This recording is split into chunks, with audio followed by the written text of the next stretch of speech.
with Rico and Kayla is about to go live online. Catch All Out monster hit music, All Out celebrity interviews, All Out showbiz and sports news, All Out fun, an exclusive on the Monster. Catch the stream on the Monster Facebook page at RX931, the Monster YouTube channel at RX931, and twitch.tv/Monster RX931. Your All Out hosts, Rico Robles and Kayla Rivera. Stand by and enjoy the program.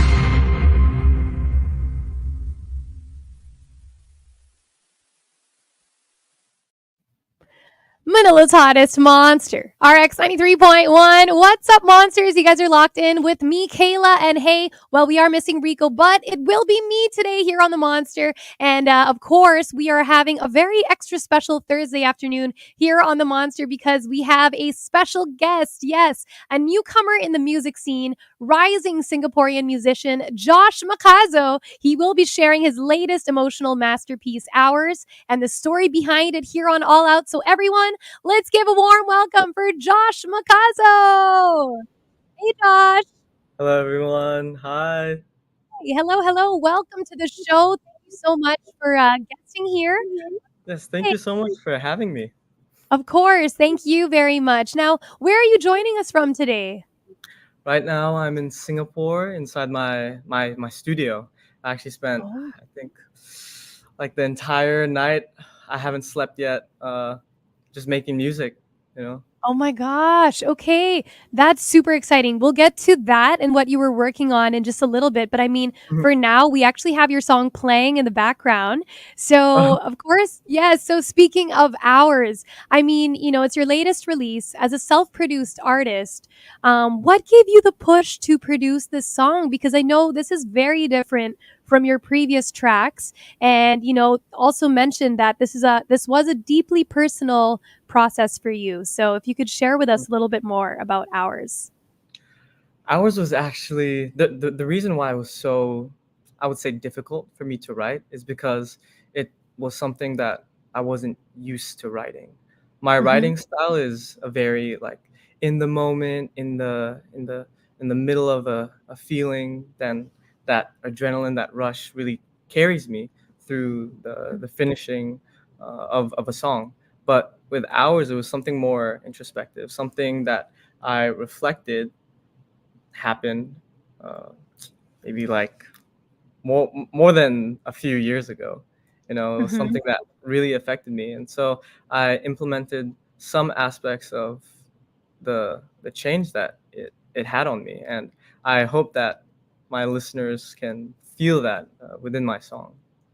And I mean, with you kind of like digging up these emotions that, throughout the years you felt, what's that process like? Is it like, you just kind of journaling and then, just finding little bits and pieces that you'll put together for your lyrics? Or do you just sit down and just try and, make a song right then and there? It's actually the latter. I just sit down in my studio. Uh, Most of the time it's just dark in here, and so mhm, I'm just alone mhm, with my laptop, and I have the mic like 2 inches away from my face, and I just am there sitting for hours. That's mhm, actually how the idea of the song came to my head, because I was thinking about this previous relationship, and mhm, I was in the booth, and I couldn't think of anything that uh, really resonated with me until it hit me. I was like, I've been sitting here in this studio for hours upon hours upon hours, and I think it's a reflection of how long I've actually thought about this previous impressionable past relationship. mhm. And I mean, with you mentioning the whole like atmosphere in your recording studio and it being dark, I'm gonna go to your music video now. My gosh, what a masterpiece it is. I want to So talk much. about it. How did the whole concept come to be? With it being very cinematic and it explores Mm. Asian sci-fi. Can you tell us about how the whole idea was conceptualized? Were you really hands-on with it? Oh yes, Yeah. actually, before being into music production, I was more into filmmaking. until I Oh. realized that it was very expensive as a Yeah. hobby. Uh-huh. Yeah, it's very expensive. So I was like, you know what, I'll just make music. But I think I've come to a point in my career where I can start to really implement more visual assets in my music, because like I said, I'm innately I'm very attracted to visual aesthetics, and so Mhm. I try to implement this sort of feeling of cinematics inside my music, and I thought Mm. that having a music video would go hand in hand. Actually, I conceptualized and was very influenced by some of my favorite films like Blade Runner, Akira, like Black Mirror, that have this sort of Okay. dark sci-fi feeling to it, and I Yeah. think that corresponds perfectly with ours. Yeah. Mhm. Wow, amazing. Okay, super cool to hear about that. And I mean, with you also being in filmmaking prior to really pursuing your music. Now, is like scoring for film something that you ever thought of doing? That's actually something that I did when I was studying film. I actually Oh, scored a okay. lot, but I mean, this was all like high school stuff, and so Mhm, it probably sounded terrible. I can't recall off the top of my head, but it's something that I think really influenced the way that I write music till this day. mhm. I'm sure. And I mean, talking about those days of you being in high school until now, how has your music progressed throughout the years? And I mean, Mm. it's amazing that you're a self-produced artist. So, where would you say that, you really took the plunge? When was that moment that you were like, you know what, I'm going to go into my music full time, full blast. I'm dedicating myself to this 100%. What gave you that push? Ooh, it was when you ask that question, I can actually pinpoint a specific moment in time. Mhm. Um, there was a period of time in my life when I was just making music for the sake of music, and Mhm. my mentor at the time, uh, he was teaching me how to produce music, but he never taught me specifically how to write music. And so whenever I Mm. would give him demos, he would be like, "Oh, okay, this is okay, this is okay." Until one day he said, "You need to start writing about who you are and not try to be someone else." And that really Mm. resonated with me and Mhm. gave me the inspiration to write some of my own favorite tracks, things that were more introspective, songs such as "Half of My Heart," songs such as "Hours." Um, Mhm. those really defined my career and I think myself. Nice. Okay, so we can thank your mentor for giving you that piece of advice to write songs about yourself, not anyone else. Now, I mean, speaking of, with the deluxe version of your debut album, Gradient, being released, and to date, it has over 20 million streams. That's just insane thinking of that amount. I mean, and you're also ranked as the number two most viewed artist on TikTok in Singapore. So, how does it feel to have reached this, level of reaching a huge audience? And how does this also affect your production of music? First and foremost, I'm beyond grateful for the support that I've accumulated. You know, Mhm.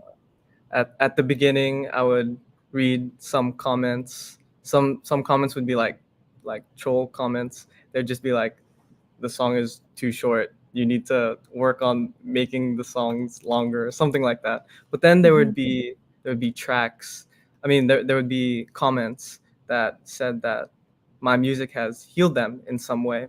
And so Mhm. that in itself, I think over time, uh, changed me to have a different source of inspiration, an Mhm. additional source of motivation and inspiration, because now I realize that my music actually does have the ability to heal others, and that's a responsibility that I I want to bear, and something that I'm still anxious about, but I'm Mhm. grateful for. I mean, it's great that you take it as inspiration because you know that the healing effect that your music has. But you mentioned the anxieties. Like, I'm just wondering, when you hit this amount of streams and you have this amount of fans, do you feel the pressure to like make the next big hit, or are you very just like, you know what, I'm just gonna do me, and if they like it, then that's great. I I've actually kind of worked my own way around it. Mm-hmm. Since I think one of the benefits of being a self-produced artist is I I've honed my skills enough to the point where I can create music very very quickly, and so Mm-hmm. some days I would focus on songs that are like, okay, this is gonna be like the hit. This is gonna be the one that drives the album, and then there are Mm-hmm. other days where I'm like, this song that I'm working on is for my soul. This is Mm-hmm. something that I want to be part of the album, but it's something that I approach more artistically. Yeah. Mm-hmm. Okay. So And yeah. yeah. And I mean, with you being a self-produced artist, and you mentioning that at this point, you've already gotten to the point of making your songs pretty fast. Um, how did you get to that point? If is there any advice that you could give to other self-produced artists that maybe aren't quite, getting to it as fast as you are, and it can be discouraging sometimes, where it's like, when is Mm. this song going to come together? When is it finally going to be finished? Do you have any advice? I think for me at least, it was a very environmental thing because uh, at that period of time when I was writing my previous album, I was in the military, and so Oh. the thing is with the Singapore military, we get to have the weekends off when we're Mhm, on our service, and so I would only have like a day really to produce songs, and so for mhm, 2 years, that's just how it went in my life. I would just immediately go to the studio and just work to the point where I could really churn out things fast. But the thing is, that I noticed really helped me is the consistency to it. It's not something mm, that I realized in the moment, but it's something that I realize now. After undergoing that entire experience, it was the consistency in itself that really really pushed me. And so, my advice to any producers that are just starting out, just be consistent with it and you'll be able to see the the progress that you've accumulated. mhm. And I mean, okay, you being in the military, how did that influence your music? And I mean, now that you are out of the military, yeah, how has your music changed since then? It actually really really benefited my songwriting because I was an officer in the military service, and part of the training, they they incite you to reflect and journal a lot. And Mm, so essentially what writing a song is journaling. And mhm, so during the down periods, the waiting times, within my military service, I would just be journaling, just thinking about the decisions that I've made, the things that I've done, and so that's really affected me, and my writing. And now coming out of my military service, I have this freedom of time where mhm, I can dedicate even more reflection, even more mhm, reflection with I mean on top of production, right? Music mhm. production, yeah. So they really just go hand in hand. Okay, amazing, amazing. And I mean, okay, now going full circle to when we started the interview a few minutes ago, you said that last night you were in the studio the whole night. Oh yeah. Can you give us kind of any clues as to what you were working on? What's the feel? What's the vibe of what you were working on? So the next projects, I mean, the next songs that I have on my upcoming project, uh, they're something different, something that I haven't really been in tune with before, but something that I'm very excited to release. It's something more on the pop side, but has Mm, a more dark R&B feeling to it. Something similar that of the Weeknd's music. More Okay. of those like blinding lights. I think it's some of the best music that I've made. It's something that I have a lot of fun doing, and I hope that my listeners will resonate with it as well. Awesome. Okay, definitely something we're looking forward to. Now, also, I mean, you have a lot of your fans that are currently tuned in and that are listening on air as well. Is there a message that you have for all of your fans here in the Philippines? Thank you so much. I'm so grateful for all of your support. It really does mean the world to me. Awesome. And I mean, is there any plans of you coming to visit the Philippines, have a show here? I am going to Cebu during Oh. Christmas time, but that's just to visit my relatives. Every time I visit the Philippines, I end up singing at a bar or like karaoke or something like that. I might do the same uh, going to Manila, but we'll see. We'll see. Okay, cool. And just last question, what's your go-to karaoke song? My go-to karaoke song. Oh my goodness, I haven't been asked that in a long time. It changes over time, but uh, can't go wrong with Frank Sinatra. Mm. Okay, the classics. Awesome. All right. Okay. Well, we look forward to seeing your karaoke stuff online. Maybe some of it will go viral. So we look forward to seeing that. But of course, we do just look forward to playing your songs here on The Monster as well, especially ours. So we'll actually get to your song after we finish this interview. But thank you so much for your time today. Thank you for guesting here on All Out, Josh. Thank you. And we look forward to seeing you here in the Philippines. Thank you so much for having me. Awesome. Thank you. Thank you.